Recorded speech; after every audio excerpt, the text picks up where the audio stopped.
Hello guys, welcome back to my channel Learn Investment with Ria. I am Ria Karmile, and in this video we are going to discuss what are the advantages and disadvantages and what are the normal things which investors should know before investing their money in stock market. So let's start the video. सबसे पहले ये देखते हैं कि stock market में आप invest करते हैं तो उसके एडवांटेजेस क्या क्या हैं। तो सबसे पहला एडवांटेज तो ये होता है कि आपको as compare to other options आपको इसमें जो रिटर्न है वो काफ़ी अच्छा मिलता है। जैसे if you have made a proper portfolio and you have selected some stocks which are fundamentally and technically good, so you can get 3 to 4% easily return monthly.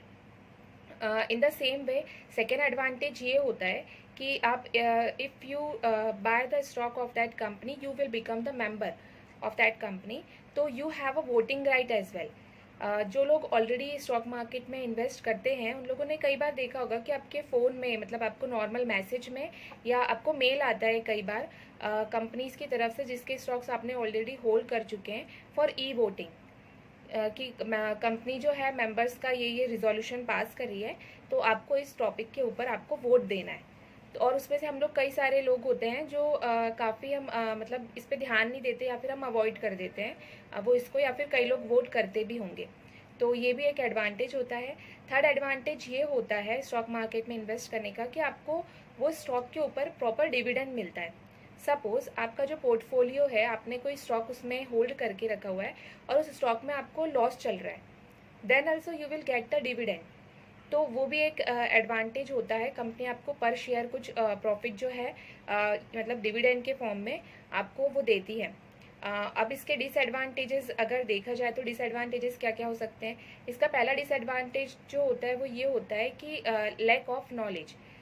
काफ़ी सारे लोग ऐसे होते हैं जिनको स्टॉक मार्केट के बारे में बहुत अच्छा नॉलेज नहीं होता, पर अगर किसी ने उन्हें बताया है तो वो they get excited. Stock market में एक्साइटमेंट बहुत ज़्यादा होता है लोगों को अगर जब पता चलता है कि हाँ इससे भी ये भी एक this is also a source of income. तो आप किसी का सुनकर या फिर कुछ अगर कोई डिस्कस कर रहा है तो आप उसमें कोई स्टॉक जो है वो ले लेते हो, बट जब आप लेते हो और आपको प्रॉफिट हो रहा है, उसमें आपका प्रॉफिट जो है वो रनिंग है, then you will feel very good in that time.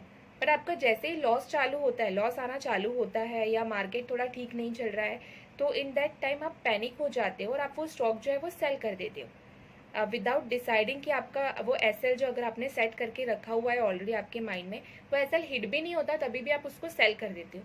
तो इसको कहा जाता है पैनिक सेलिंग। या फिर कई बार ऐसा होता है कि कुछ ऐसी सिचुएशंस आ जाती है जिसकी वजह से मार्केट जो है वो अच्छा परफॉर्म नहीं करता। जैसे रिसेंटली अभी यूक्रेन रशिया का जो वॉर हुआ था उसके टाइम पे मार्केट जो है वो काफ़ी डाउन आ गया था, या फिर कोरोना पेंडेमिक में भी ऐसा हुआ था। तो दीज आर द टाइम्स जब मार्केट जो है वो कुछ काफ़ी लो हो जाता है या फिर क्रैश हो गया, तो ऐसे टाइम पे भी लोग जो है वो क्या करते हैं, पैनिक होकर अपने जो स्टॉक्स है वो सेल कर देते हैं। तो ये सारे भी डिसएडवांटेजेस होते हैं। भले उसके बाद में आपका जो स्टॉक है वो काफ़ी ऊपर चले जाता है, आप उसका जो प्राइस है वो काफ़ी ऊपर चलेगा, आपको प्रॉफिट भी होने वाला होगा, बट आपने वो ऑलरेडी सेल कर चुके हो। तो ये भी एक डिसएडवांटेज होता है। थर्ड थिंग कि कौन कौन सी ऐसी चीज़ें हैं जो इन्वेस्टर्स को स्टॉक मार्केट में इन्वेस्ट करने के पहले ये चेक कर लेनी चाहिए। तो सबसे पहली चीज़ ये है गाइस कि आपको पहले ये देखना चाहिए कि what is your financial goal. अगर आप मार्केट में कुछ फंड है आपके पास में जो आप इन्वेस्ट करना चाहते हैं, तो वो फंड को इन्वेस्ट करने का पर्पस क्या है। मीन्स सबके फाइनेंशियल गोल्स अलग अलग हो सकते हैं। Suppose if you are a bachelor, तो आपका गोल ये हो सकता है कि आपको कुछ शादी के लिए कुछ फंड जो है वो कलेक्ट करना है। या फिर कुछ लोग ऐसे हो सकते हैं कि इफ़ यू आर मैरिड, आपके बच्चे हैं, तो आप उनके एजुकेशन के लिए कुछ फंड कलेक्ट करके रखना चाहते हो जो आपको ये है कि आपको 10 साल बाद या 15 साल बाद इसके ऊपर मुझे अच्छा रिटर्न मिल जाएगा। आप ये सोच के इन्वेस्ट करते हो। या फिर कुछ लोग रिटायरमेंट प्लान कर रहे होते हैं तो उसके लिए आप इन्वेस्ट करके रखते हो। तो firstly you will have to clear in your mind कि what is my financial goal, for which purpose I am investing that money. Second thing कि आपको ये देखना होगा कि आपको कितना रिटर्न आप एक्सपेक्ट कर रहे हो। आपको अगर आप लॉन्ग टर्म के लिए होल्ड कर रहे हो कोई स्टॉक को, कि जैसे आप 10 ईयर्स के लिए कर रहे हो या 15 ईयर्स के लिए कर रहे हो, तो आपको ये देखना होगा कि मेरा जो मतलब एक्सपेक्टेशंस क्या है। आप पूरे मंथली बेसिस पे उसमें नहीं ले सकते हैं, अब जैसे मैंने बताया कि कुछ टाइम ऐसा आता है जब मार्केट जो है बहुत लो चलता है, जैसे कोरोना के टाइम पे या फिर वॉर वगैरह हुआ था उस टाइम पर, तो आप उसमें मंथली तो आप नहीं देख सकते हो ना, 2-3 महीने जो रहेगा मार्केट वो वैसा ही चलेगा। तो आपको ओवरऑल पूरा साल का देखना होगा कि मुझे पूरे साल में कितना रिटर्न मिला है। उसके बेसिस पे आपको कैलकुलेट करना होगा कि ओके मंथली मेरे को इतना इतना रिटर्न मिला था। थर्ड थिंग ये होता है कि आपको इसके साथ में आपको पीरियड्स तो हो गया, आपको कितना टाइम के लिए आपको इन्वेस्ट करना है ये आप देखेंगे। सेकेंडली कि आप कितने टाइम तक के मैं इसको होल्ड करके रख सकता हूँ। आपको 15 साल के लिए, 10 साल के लिए, मीन्स चाहे जो सिचुएशन हो जाए, आपको उसमें वो जो फंड है आपको वो रिलीज नहीं करना है अनलेस एंड अनटिल आपका एसएल हिट नहीं हुआ हो। अब कई लोग सोच रहे होंगे अब होल्डिंग में क्या एसएल का आप एसएल क्यों लगाओगे। सो सबसे मेन गाइज ये होता है कि हम कई बार जो अपनी होल्डिंग्स रहते हैं उसमें हम टारगेट तो बड़े अच्छे से सोच के रख लेते हैं। सपोज मैंने कोई स्टॉक है, मैंने वो 500 का एक स्टॉक लिया है, तो मेरा टारगेट ये रहेगा कि मैं जब वो 900 का जाएगा या फिर 800 तक भी जाएगा ना, तो मैं उसको सेल कर दूंगी। बट हम एसएल नहीं सोचते, हम स्टॉप लॉस नहीं सोचते कि ठीक है वो पॉजिटिव जाएगा तो ठीक है मैं इतने में सेल कर दूंगी, अगर वो नेगेटिव आया तो मैं कब सेल करूंगी।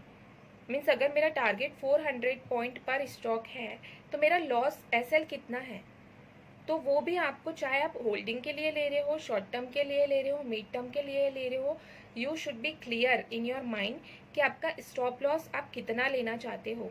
आप 200 रुपी पर शेयर आप लॉस ले सकते हो अगर मेरा प्रॉफिट जो है वो 500 रुपी पर शेयर है, या फिर आप 300 लेना चाहते हो, तो ये आपको आपका जो रिस्क और रेशो रिवॉर्ड जो है वो आपको पहले ही डिसाइड करना पड़ेगा कोई भी ट्रेड लेने के पहले।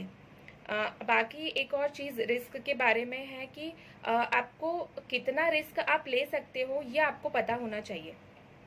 मीन्स ऐसा नहीं होना चाहिए कि आपने रिस्क जो है आपने बहुत ज़्यादा ले लिया कि नहीं नहीं ठीक है मेरी तो होल्डिंग ही है, लॉन्ग टर्म के लिए मैंने होल्ड करके रखा हुआ है, कब मतलब और आगे जाकर जो है मेरा प्रॉफिट तो मुझे मिल ही जाएगा। क्लियर ये चीज़ में आप क्लियर रहिए कि अगर आपका एसएल हिट हो गया तो आपको वो स्टॉक बेचना ही है। जितना इम्पोर्टेंट प्रॉफिट बुक करना होता है उतना ही इम्पोर्टेंट आपको लॉस बुक करना भी होता है। मतलब ऐसा नहीं होना चाहिए कि आपने रिवॉर्ड के चक्कर में आप बैठे रहे और आपका जो इन्वेस्टेड फंड है वो 45-50% जो है वो डाउन चले गया। सो गाइज ये सारी चीज़ें हैं जो आपको ध्यान रखना होगा। अब नॉर्मली जो क्वेश्चन इन्वेस्टर के दिमाग में आता है कि स्टॉक मार्केट में इन्वेस्ट करना बहुत ज़्यादा रिस्की है क्या, मतलब हमारा फंड जो है वो सेफ तो रहेगा, ये सारी चीज़ें, तो you will have to make your mind before investing कि रिस्क तो थोड़ा बहुत रिस्क तो इसमें होता ही है, बट आप you can take the calculative risk by putting the SL in your investing. आप एसएल डिसाइड करके रखो, आप वो लगा के रख दो कि मुझे इतना लॉस आएगा, इतना लॉस होगा तो ठीक है, इतना प्रॉफिट होगा तो ठीक है। और अगर आप इसके अलावा आप स्टॉक मार्केट में अगर ऐसा रिस्क आप नहीं ले सकते हो, ऐसा है, तो you can invest your money in mutual fund, FD, government securities, ऐसे कई सारे ऑप्शंस हैं जिसमें आप इन्वेस्ट कर सकते हो, आपको ठीक ठाक रिटर्न जो है उसमें मिल जाता है। सो गाइज ये सारी चीज़ें थी जो इन्वेस्टर्स के दिमाग में आती है इन्वेस्टमेंट करने के पहले, और ये सारे एडवांटेजेस एंड डिसएडवांटेजेस थे। So I hope you like the video. So please like, share, comment and subscribe my channel. Thank you so much for watching the video.